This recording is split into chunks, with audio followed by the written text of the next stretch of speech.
残酷な天使のように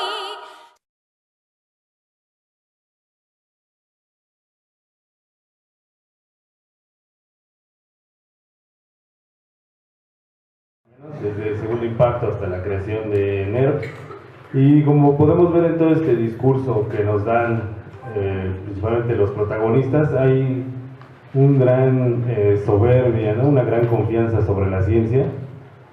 No se explica a veces muy claro pues, qué era esa figura, ¿no? Especula, ¿no? En la serie se especula mucho sobre qué es, le dan nombre, qué onda con ese Adán, ¿no? ¿Cuándo fue todo eso? También medio lo aclaran. A veces estas informaciones se busca más en esta discusión, discusiones fuera de la serie, y entonces tenemos una premisa, ¿no? Para una obra de ficción que empieza a crecer un montón, ¿no? Con esta idea de los impactos y lo que vendría posteriormente, ¿no? Algo así como las grandes pruebas de Heracles, ¿no? Van a venir diferentes ángeles a destruirnos para el tercer impacto, ¿no? Esa es toda la trama que va guiando la ficción, y en este punto resaltar esa gran confianza con la ciencia. Entonces, bueno, ese sería el segundo punto a discutir. NERV, toda esta cuestión del control, la ciencia y el ser humano por encima de Dios. ¿Quién dice yo? Bueno, más que el ser humano por encima de Dios, creo que está tumbando un Dios para poner otro nuevo, ¿no? Pero eso tampoco es un fenómeno a finales del siglo XX, más bien tendríamos que irnos un poquito antes, a finales del XIX, donde empezamos a tener que está tanto el género de la ciencia ficción como el género de horror, en respuesta a esta exacerbación de racionalidad que está siendo contendida, pues, de alguna manera, porque últimamente cualquiera que haya tenido contacto con otro ser humano se da cuenta que los seres humanos somos todo menos racionales, ¿sí? Estamos atravesados por afectos, por pasiones. Cuando tú nos mandabas esta pregunta con respecto a estos científicos que al tener tanto poder, pues que al final no caen en una tentación de darle otro uso distinto, creo que la partir desde otra perspectiva, más bien al revés, ya están cayendo en la tentación desde el momento en que están elaborando whatever se les ocurra que ellos querían hacer con esa criatura que causa el segundo impacto. Creo que ahí, más que están racionalizando un deseo de poder, un deseo además profundamente narcisista. Nosotros podríamos hacer algo por la humanidad porque la pobre humanidad solita está bien mensa, entonces necesita nuestra ayuda. O sea, creo que también hay una impostura por parte del discurso científico ahí. ¿En qué sentido?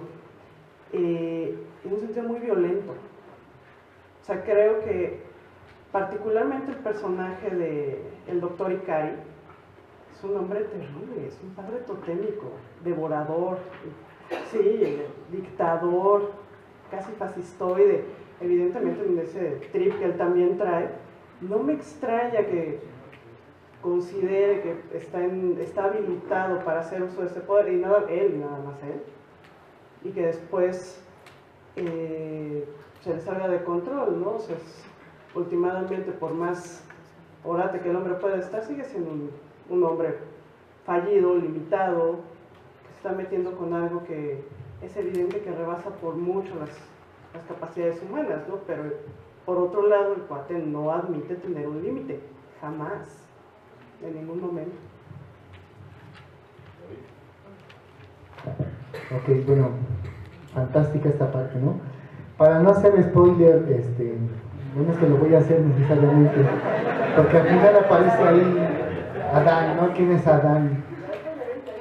Pues ya, después de 20 años, sí, ya no es spoiler. pues sabemos que se trata de Lilith, ¿no?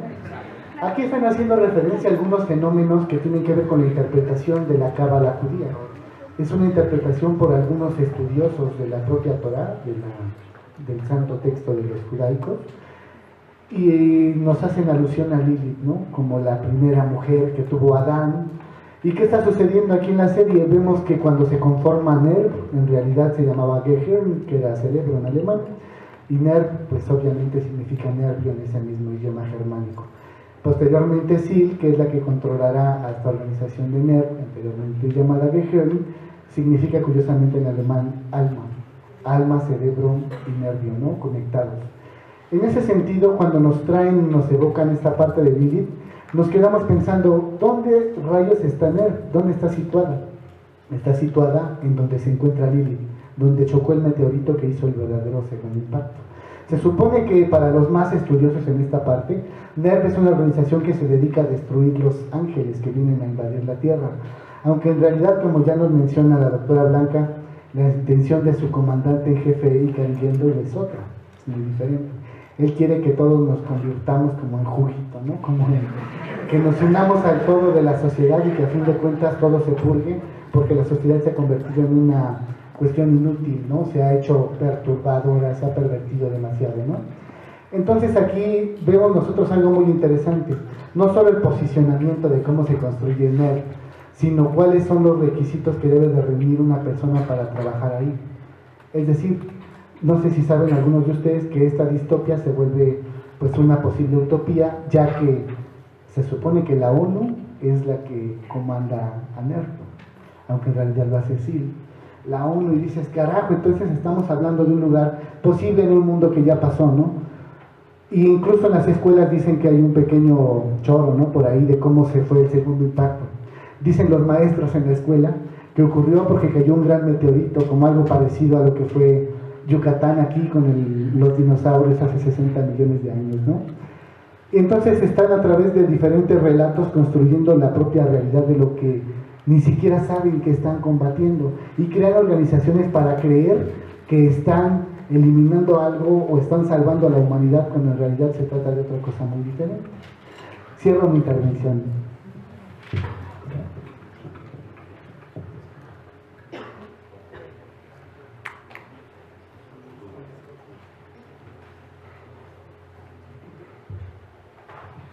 Bueno, vemos aquí que NERV entonces es una organización tal vez gubernamental, pero siempre está por arriba porque digamos que toma, cuando ya no se puede, pues es NERV que viene en acción, ¿no? Y bueno, también esto nos conecta un poco con estas teorías de los Illuminati que últimamente hay, ¿no? De que hay algo más allá detrás, que es un dicho no dicho, es decir, hemos llegado a un punto en el que ya sabemos que el lenguaje está vacío porque realmente hay un otro discurso detrás, ¿no? Entonces siempre es como tratar de ver, bueno, me están comentando esto en los medios de comunicación, pero yo sé que en realidad están diciendo otra cosa, ¿no? Entonces, ahí está. También el concepto este de ciencia es algo muy interesante, sobre todo porque ya se toma ciencia como religión. Si ven en cualquier post, científicos dicen, entonces ya es verdad, ¿no? Automáticamente. Y también el hecho de que el precio del conocimiento es la disección, es destruir para poder entender la vida, es esa paradoja que está todo el tiempo ahí. Entonces decimos, bueno, ¿por qué en esta vía, que es la vía un poco que estamos, pues tal vez está tomando un poco el mundo últimamente, ¿por qué ciencia y por qué no arte? ¿Por qué no decían, bueno, es que la respuesta humana a esto llamado vida, a esto llamado mundo, a esto llamado existencia podría ser el arte? ¿Cuál podría ser esa diferencia? Podría ser una idea, que es que el arte señala lo que es sublime. ¿Qué es sublime?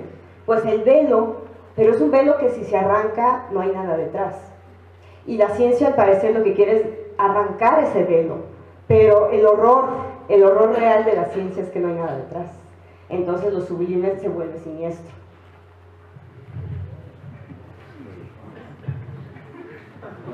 ¡Pum!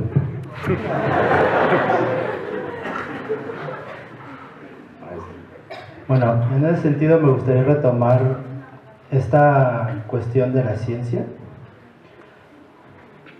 Y entonces, un poco retomando esta cuestión de viendo esta ciencia como destrucción y retomando la cuestión del arte, el arte como creación, entonces yo no vería que hubiera un conflicto ahí, yo lo que vería son dos cuestiones complementarias. Para que podamos crear algo nuevo, un paradigma nuevo, primero tenemos que destruir el anterior. Pero esto lo tenemos que hacer uniendo ambas cosas. Si nos vamos al cerebro, tenemos que unir ambos hemisferios. Cuando hacemos algo tan sencillo como escribir, no estamos utilizando nada más un hemisferio o una parte de nuestro cerebro.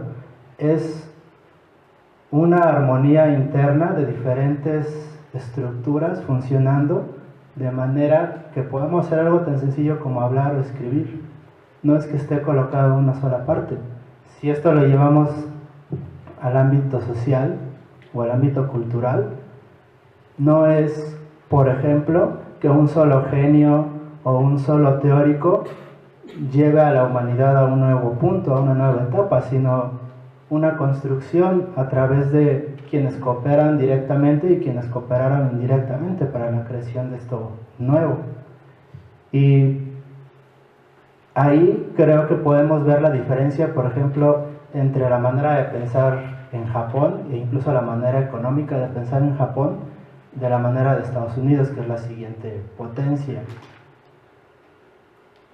En Estados Unidos se tiende mucho más a la cultura del genio, que si Bill Gates o que si Steve Jobs son los genios que llevaron para algunos la ciencia, para otros más bien el mercadeo a una nueva etapa, mientras que en Japón se hace mucho más énfasis en industrias como tal. Se habla de Toyota, se habla de Canon, no del dueño de Toyota o de Canon.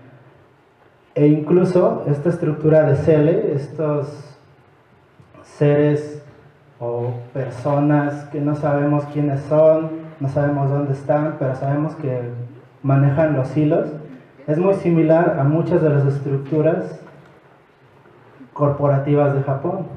Y esta cuestión en la que no es un solo individuo el que jala la economía, sino es una especie de pacto implícito entre todas las corporaciones que vamos a llevar la economía hasta cierto punto. No le vamos a preguntar al gobierno, no le vamos a preguntar a la gente, nadie va a saber cuál es la toma de decisiones, pero vamos a jalar a la economía y por lo tanto al país hacia X o Y dirección. Bueno. Y entonces, teniendo todo este poder, se construye algo que ella se veía en prototipo, que son los EVAs. Y entonces esta tercera parte vamos a dedicárselo a los, entre comillas, robots. Venga.